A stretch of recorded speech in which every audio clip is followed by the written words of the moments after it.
Morning Spirit. Selamat pagi, semangat pagi. Selamat pagi Bapak Ibu dan saudara-saudariku yang dikasihi oleh Tuhan Yesus. Bertemu kembali di dalam Morning Spirit. Pagi ini kita akan belajar firman Tuhan dengan tema bebas dari ketakutan. Bebas dari ketakutan. Banyak orang tidak bahagia dan menderita dalam hidupnya. Seringkali bukan karena tekanan hidup dan bukan karena kekurangan, tetapi karena hidupnya dipenuhi ketakutan dan kekhawatiran. Dalam 2 Timotius 1 ayat yang ke-7, ayat yang sangat terkenal, firman Tuhan berkata, sebab Allah memberikan kepada kita bukan roh ketakutan, melainkan roh yang membangkitkan kekuatan, kasih, dan ketertiban. Saat seseorang percaya kepada Tuhan Yesus sebagai Tuhan dan Juru Selamat pribadinya, maka Roh Kudus ada di dalam hatinya. Jadi sesungguhnya orang percaya yang sudah diselamatkan oleh Tuhan Yesus, di dalam hidupnya tidak ada roh perbudakan yang membuat hidupnya dikuasai oleh ketakutan. Karena itu kita harus hidup di dalam kebenaran firman Tuhan, supaya apapun yang kita hadapi dalam dunia ini, kita tidak diintimidasi, saudaraku, Bapak Ibu, oleh ketakutan dan kekhawatiran. Rasul Paulus mengingatkan muridnya Timotius untuk jangan takut, sebab Allah tidak memberikan kepada kita roh ketakutan. Jadi dalam ayat ini Rasul Paulus mengungkapkan 3 sifat yang harus ada dalam diri orang percaya, juga dalam diri pelayan-pelayan Tuhan. Karena Allah memberikan kepada kita, saudara, Roh Kudus yang tinggal di dalam hidup orang percaya. Allah memberikan kepada orang percaya, saudara, yang pertama, sifat yang pertama, saudara, roh yang membangkitkan kekuatan, dunamos. Ayat ini bukan berbicara tentang kekuatan fisik semata, bukan, tetapi kekuatan karakter yang berani bersaksi dan melayani Tuhan.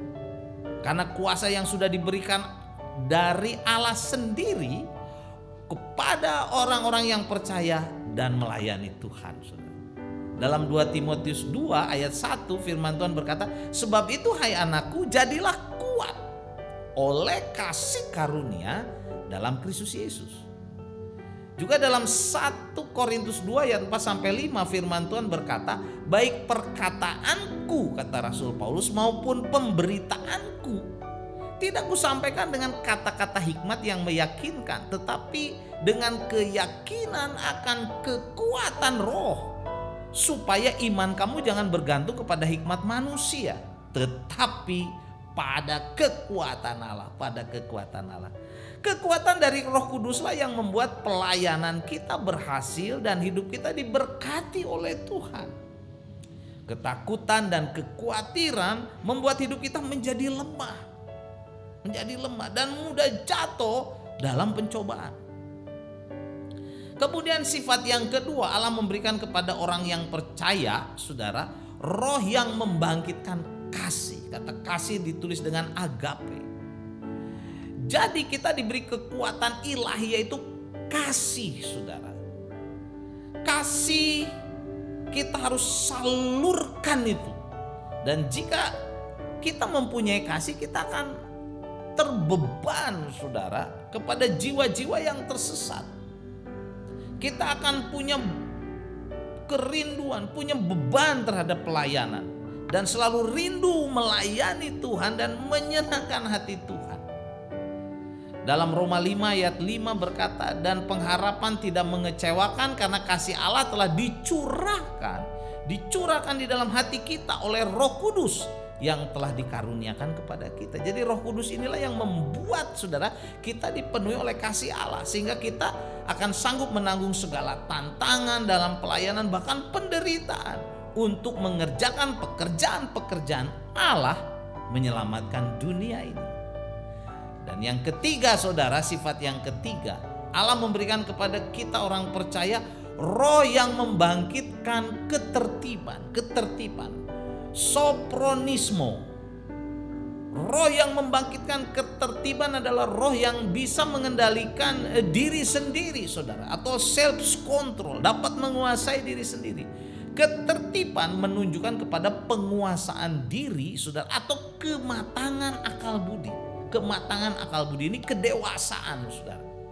Dalam 1 Timotius 3 ayat 2 sampai 3 firman Tuhan berkata, karena itu penilik jemaat, saudara, atau pelayan-pelayan Tuhan haruslah seorang yang tak bercacat suami dari suatu istri, dapat menahan diri. Saudara, ini kata menahan diri, self control, bijaksana, sopan, suka beri tumpangan, cakap mengajar orang, bukan peminum, bukan pemarah, melainkan peramah, pendamai, bukan hamba uang. Setiap anak-anak Tuhan dan setiap pelayan-pelayan Tuhan harus dipenuhi dengan roh penguasaan diri, self control. Karena kuasa yang disalurkan tanpa dikontrol akan menjadi otoriter, otoriter. Dan kasih yang disalurkan tanpa kontrol akan merusak, tidak efektif, tidak bijaksana, saudara. Jadi inilah 3 berkat, 3 sifat yang diberikan kepada kita bila kita dipenuhi oleh Roh Kudus Allah. Yang pertama, saudara, roh yang membangkitkan kekuatan, dunamos. Yang kedua, roh yang membangkitkan kasih atau agape. Dan yang ketiga, roh yang membangkitkan ketertiban, sopronismo atau penguasaan diri. Karena itu marilah kita pada saat ini sungguh-sungguh percaya kepada Tuhan dengan segenap hati, menyerahkan hidup kita segenap hati sepenuhnya kepada Tuhan. Bila ada dosa, sudah kita mau mengakuinya, kita mau bertobat, minta ampun, kita tinggalkan setiap dosa, serta memohon supaya Roh Kudus Allah memenuhi hati kita, hidup kita, memimpin kita, sehingga kita dibebaskan dari roh ketakutan dan kekhawatiran. Amin. Timotius 1 ayat 7 saya bacakan sekali lagi, sebab Allah memberikan kepada kita bukan roh ketakutan, bukan, melainkan roh yang membangkitkan kekuatan, kasih, dan ketertiban. Amin, saudara. Mari kita berdoa. Terima kasih Tuhan, Kau tidak memberikan kepada kami roh ketakutan, tetapi Engkau memberikan kepada kami roh yang membangkitkan kekuatan, kasih, semangat hidup benar di dalam Tuhan. Dalam nama Yesus kami berdoa. Amin. Amin. Bapak, Ibu, dan saudara-saudariku yang dikasihi oleh Tuhan Yesus, bila kita diberkati oleh Morning Spirit ini, silakan klik like, subscribe, bunyikan loncengnya, dan bagikan kepada banyak orang. Sampai bertemu kembali dalam Morning Spirit selanjutnya. Morning Spirit. Selamat pagi, semangat pagi.